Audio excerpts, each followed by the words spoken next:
अगर देश की राजनीति की बात करें तो बहुत जल्दी नरेंद्र मोदी जी जो है एक विराम लेना चाहते हैं और एक नया चेहरा राष्ट्रीय और राष्ट्रीय स्तर पे अब उभरने वाला है। की जो राजनीति है इसमें एक बहुत बड़ा परिवर्तन मैं देखने जा रहा हूँ गृह स्थिति को लेकर, क्योंकि यहाँ पर बीजेपी को लेकर जिस प्रकार से राजनीति स्तर को समीकरण को बनाया गया, बदला गया,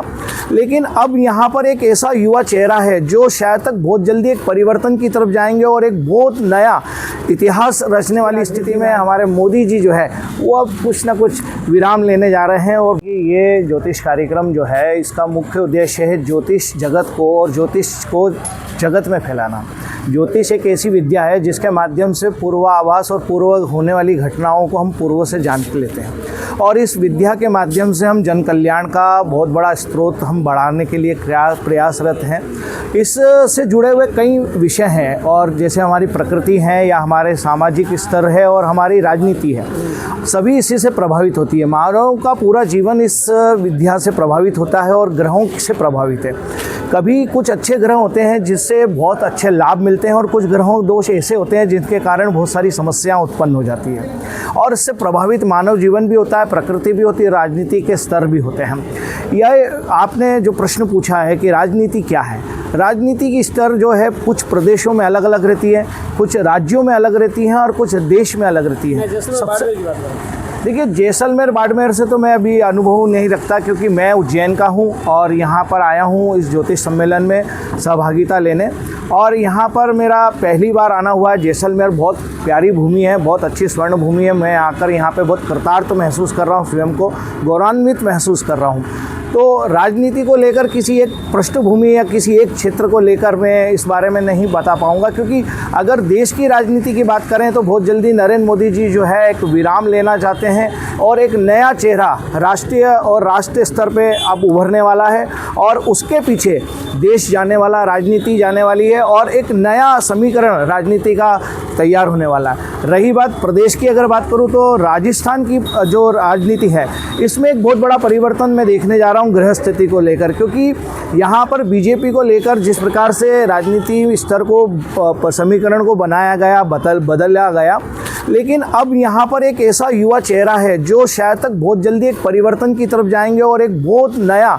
इतिहास रचने वाली स्थिति में आएगी। जैसे कि मध्य प्रदेश की बात करूँ, वहाँ पर भी एक बहुत जल्दी राजनीति के अंदर परिवर्तन होने वाला है और ये आपके माध्यम से मैं बताना जा रहा हूँ, क्योंकि ग्रह स्थितियाँ अभी जो चंद्र ग्रहण हुआ है, चंद्र ग्रहण के बाद राजनीति और प्रकृति दोनों के ऊपर इसका सीधा सीधा प्रभाव दिखने को आ रहा है। और मैं आपको बताऊंगा कि देखिए कुछ ही समय के अंदर राज्य, ये कम से कम 3 राज्यों में आपको राजनीतिक समीकरण बदलता हुआ दिखाई देगा और देश की राजनीति में भी कुछ ना कुछ समीकरण बदलता हुआ नजर आ रहा है। राजस्थान की राजनीति में क्या परिवर्तन होगा? देखिए, राजस्थान की राजनीति में सबसे महत्वपूर्ण तो है बीजेपी बैठी है और बीजेपी का एक लंबा समय काल है, लेकिन कुछ लोग ऐसे हैं जो कि बीजेपी में आकर इस बीजेपी के कुंदे को और बड़ा कर सकते हैं। क्योंकि अगर मैं किसी विशेषकर राजनीति को बिलोंग नहीं करता या मैं किसी एक विशेष पार्टी को बिलोंग नहीं करता। आपने कहा युवा है, युवा की वजह से होगा। देखिए, युवा है क्योंकि युवा के पीछे ही अब नया जो है समीकरण चल सकता है, क्योंकि अब वृद्ध लोग जो हैं, वृद्ध लोगों के साथ राजनीति करना इतना सहज और सरल नहीं हुआ, क्योंकि उनके अपने एक बहुत सारे नियम और बहुत सारी अपनी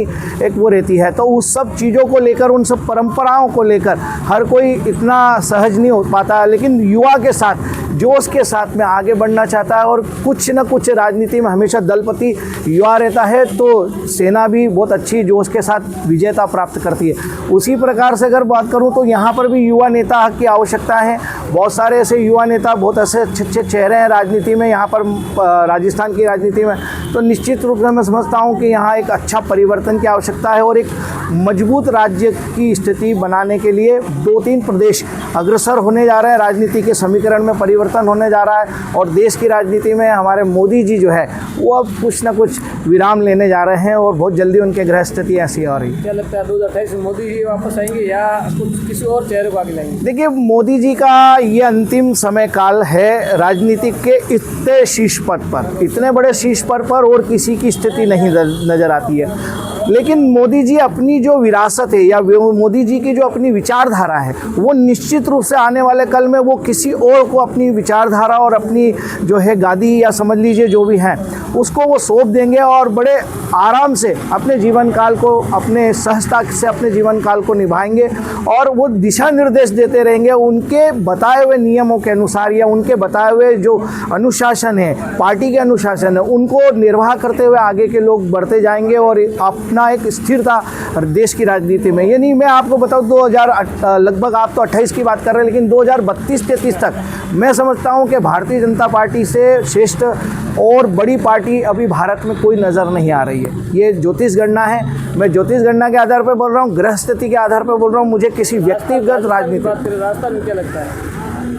राजस्थान की राजनीति के बारे में मैंने आपको बताया कि एक युवा चेहरा जो कि परिवर्तन करके और एक नए समीकरण की स्थिति को और नए राजनीति की स्थिति को तैयार करने को, जैसे आपने एक बात मैं आपको कहूँगा क्योंकि आप जिस बात को बार बार मुझसे पूछ रहे हैं वही बात मैं आपको बताऊँगा। जैसे मध्य प्रदेश की राजनीति में सिंधिया जी का पार्टी परिवर्तन मध्य प्रदेश की राजनीति को एक बड़ा मजबूती स्थिति को दे के गए हैं, तो ऐसा ही ज्योतिष में समीकरण स्थिति और ग्रह स्थितियों को देखता हुआ हमें नज़र आ रहा है कि कहीं ना कहीं एक बड़ा परिवर्तन ऐसा राजस्थान राजनीति में भी होने वाला है और जिसके कारण एक नया समीकरण राजस्थान की राजनीति में तैयार होगा और एक मजबूती स्थितियाँ बनेगी। देखिए अब पार्टियां हैं, अपने एक हाईकमांड अपने अपने फैसले रहती है,